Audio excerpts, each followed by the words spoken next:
nitie joma go siboi ne jo luo sani ni wadhi bedo gi kikruok e weche mang'eny kendo wadhi pogore kaka oganda ma riwruok ok dhi bedo. In kinene to dhi bedo nang'o? In misebedo kikoro wachni.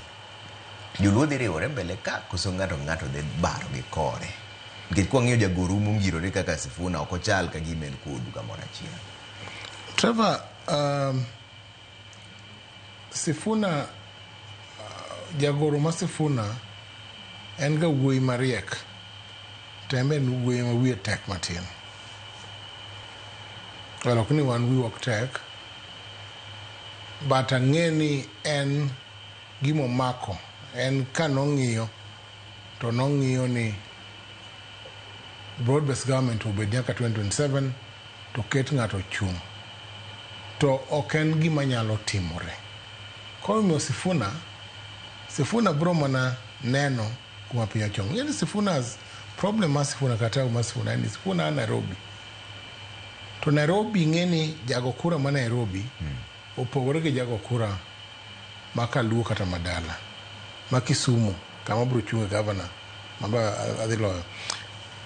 Ineno Sifuna ng'iyo kako onyalo yudo kura mar Jakikuyu, Jaluo, Jameru, Gen Z gi jomo pogore goeko. Emomiyo samoro kiko wach.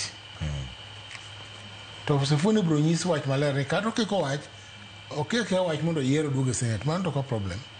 Lakini kuom weche mag president to nyako winj mana gimo buru wacho, ma nyako winji gimo buru wacho, gima Wanga wacho, gima Abdul Somad wacho, gi gima Osotsi wacho.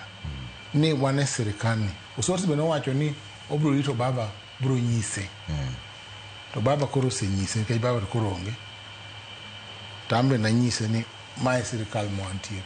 Koro miyo okwanya bende wan mwacho gik maricho te ni wan wrong te.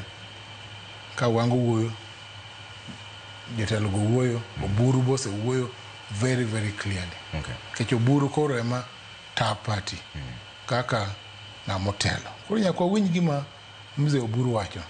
Ene baba mudong. Imulo wach mar governor ma Kisumu kendo wacho ni ne midhi loyo.